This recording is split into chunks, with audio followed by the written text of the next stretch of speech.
திருச்சிற்றம்பலம். பாலும் தெளிவேனும் பாகும் பருப்பும் இவை நான்கும் நான் கலந்து உனக்குத் தருவேன். கோலம் செய்துங்க கரிமுகத்து தூமணியே, நீ எனக்கு சங்கத் தமிழ் மூன்றும் இல்லாமல்ல அருள்மிகு வடிவுடைய நாயர் நமர் பாண்டி கொடுமுடிநாதர் திருவடிகளையும், எல்லாமல்ல சிவகாமி நமர் கூத்தப்பெருமனுடைய திருவடிகளையும் மனமொழி மெய்களால் வணங்குகின்றேன். இதுவரை யாரெல்லாம் எனக்கு ஜோதிடம் கற்றுக் கொடுத்தார்களோ அனைத்து குருமாருடைய திருவடிகளையும், என்னை இந்த உலகுக்கு அறிமுகப்படுத்திய போற்றதற்கும் வணங்குக்கும் குருநாதர் திண்டுக்கல் சிந்தாதேவி அவருடைய திருவடிகளையும் மனமொழிமைகளால் வணங்குகிறேன். சிதம்பரம். அனைவருக்கும் மாலை வணக்கம். ஐயா, இப்ப நம்ம இந்த செவ்வாயை பத்தி சொன்னோம்ல, எதுக்கு சொன்னோம் அப்படின்னா, ஒருத்தருடைய அகங்காரம், அதாவது ஒருத்தர் செயல்படும் விதத்தை எவ்விதம் தெரிஞ்சிட்டா, உதாரணத்துக்கு ஒருத்தருடைய செயல்படும் அந்த ஜாதகத்துக்கு நான் அடுத்த கிளாஸ்ல காட்டுவேன். செவ்வாய் இருக்கும் இடத்துல ஒருத்தருக்கு சனி இருக்குன்னு வச்சுக்கோங்க, அவங்களுடைய செயல்பாட்டினுடைய வீரியத்தை மாத்திட்டுரும். அப்போ ஒருத்தருடைய செயல்பாட்டை கெடுக்கவும் கூடாது, அதே சமயத்துல ஒருத்தருடைய செயல்பாட்டுக்கு ஒத்துழைப்பா இருக்கணும், ஒருத்தருடைய பேச்சுக்கு ஒத்துழைப்பா இருக்கணும், ஒருத்தருடைய அகங்காரம் எப்படி போகுதோ அதுக்கு தகுந்த மாதிரி நினைவு சுழிவா லைஃப் பார்ட்னர் போகணும். இதுதான் முக்கியம். திருமண பொறுத்தவரை மிக முக்கியம் மனம், புத்தி, சித்தம், அகங்காரம். இதைத்தான் நம்ம பார்க்க போறோம். அடுத்த கேள்வி கீதா கேளுங்க.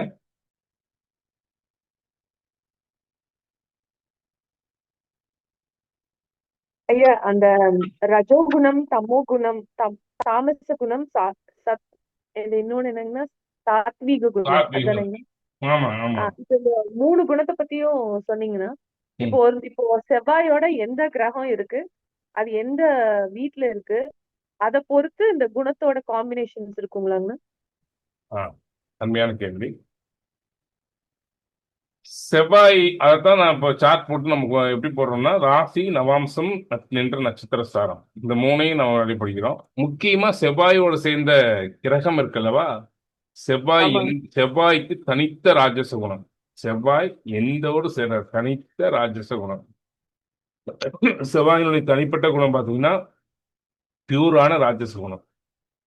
இப்ப இது எந்த கிரகத்தோடு சேருது, எந்த வீட்டுல இருக்குது, அந்த வீட்டினுடைய தன்மைக்கும் சேர்க்கையினுடைய தன்மைக்கும் தகுந்தாற் போல பலன் செய்யும். இப்போ சூரியனும் செவ்வாயும் சேர்ந்திருக்கு, உதாரணத்துக்கு சொல்றேன். ரெண்டுமே ராட்சச கிரகம். செவ்வாயினுடைய ராட்சச குணம் அதிகமாகும், மிக அதிகமாகும். செவ்வாயினுடைய ராட்சச குணம் மிக வீரியமா பேசும். அந்த சூரியன் செவ்வாய் யார் வீட்டில் இருக்குதோ அதுக்கு தகுந்தாற் போல தன் ராட்சச குணத்தை வெளிப்படுத்தும். சூரியன் செவ்வாய் குரு வீட்டில் இருக்குன்னு வச்சுக்கோங்க, சாத்வீகத்தில் ராட்சசம் அது.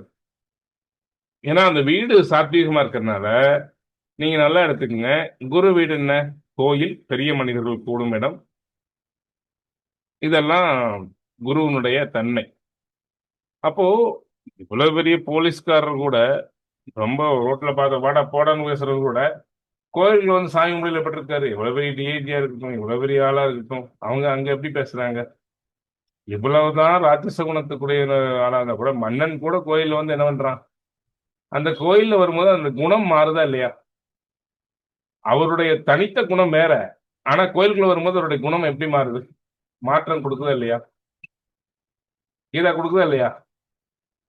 அந்த இடத்துட்டு தாண்ட வரல அந்த குணத்தை கொடுக்குமா கொடுக்காதா? அதுதான், அப்படிதான் நம்ம இப்படி சொல்ல போறோம். செவ்வாய் யார் வீட்டுல இருக்கு, யாரோட சேருது, அடுத்தது யாரோட சேருது, இந்த ரெண்டு குணத்தை வச்சுதான் யாரு,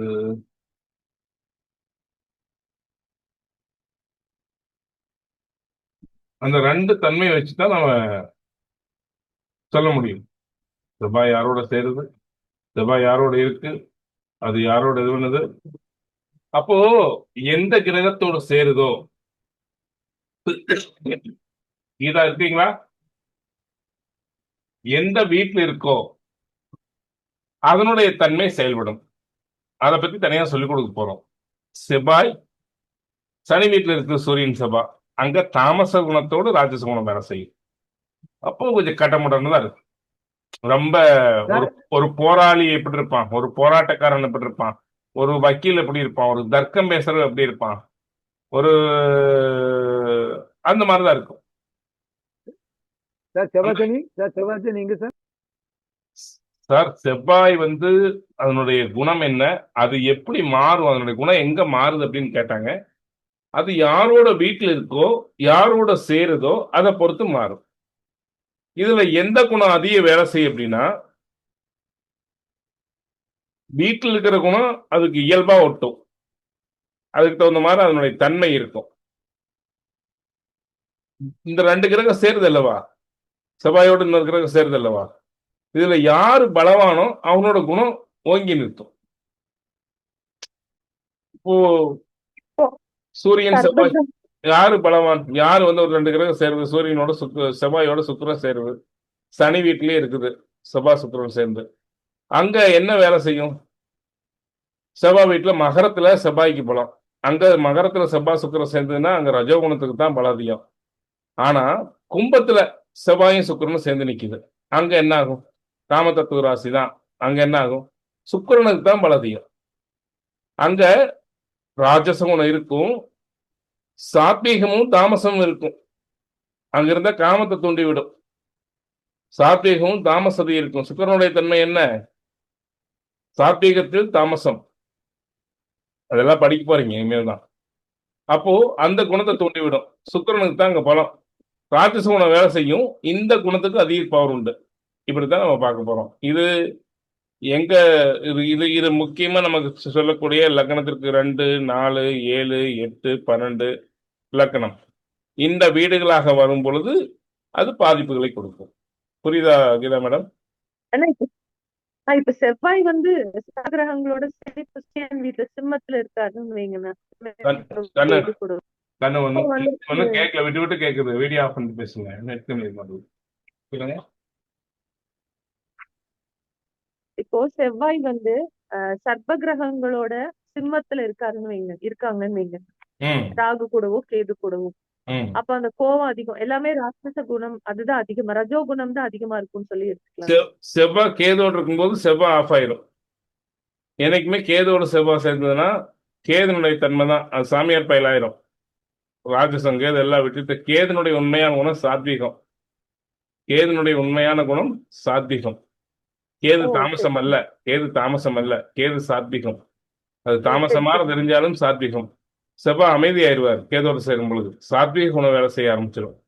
செவ்வாய் ராகோட சிம்மத்தில் இருந்தாருன்னா அப்புறம் அது அது மாற ஒரு ஸ்டிட்டு, அது மாற ஒரு இது எது இருக்காது. அது ராகு சேரும்போது ரொம்ப தோண்டி விட்டுருவார். அது சூரியனுடைய வீடாச்சா, தாமசத்தை ம் தோண்டி விட்டுருவார். அப்போ அது அசுர அந்த அவங்ககிட்ட காலம் தள்ளுறதே கஷ்டம். அவங்ககிட்ட ஒரு விஷயத்த செயல்படுத்துறதே கஷ்டம். அவங்க இப்படி பிடிச்சா அப்படி பிடிச்சுக்குவாங்க, இப்படி பிடிச்சா இப்படி பிடிச்சுக்குவாங்க.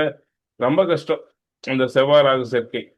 செவ்வாய் ராகு சேர்க்கை இதுவே 100% கரெக்டா இருக்கும்னு நினைக்கிறவங்க. செவ்வாய் ராகு சேர்க்கை வந்து என்ன சொல்றது, அகங்காரத்தை அதிகம் தூண்டிவிடும். அந்த ரஜோகுணத்தை அதிகம் தூண்டிவிடும். தாமசமும் ரஜோகுணமும் சேர்ந்து வேலை செய்யுங்க. சரி புரிஞ்சுதுங்க. ஆனா ம். இன்னொரு கேள்வி இருக்குங்கண்ணா. ஆனா எல்லாரும் கேட்டதுக்கு அப்புறம் உங்களுக்கு முடிஞ்சா சரிங்க சொல்லுங்கண்ணா. சரிங்க. விரைவில் அடிப்படை வகுப்பு உயர்நிலை வகுப்பும் இன்னொரு 2 கிளாஸ், இந்த கிளாஸ் முடிச்சுட்டு விரைவில் புது பேஜ் ஆரம்பிக்கப்படும். இது வந்து யூடியூப்ல இந்த வீடியோ கொடுக்க போறோம். நம்முடைய புதுசா யாராவது ஜோதிடத்தில் சித்தாந்த ஜோதிடம் அடிப்படையும் உயர்நிலையும் கற்றுக்கொள்ள வேண்டும் என்றால் நாங்க இதுல வீடியோவில் கீழே நம்பர் கொடுப்போம். அந்த நம்பருக்கு போன்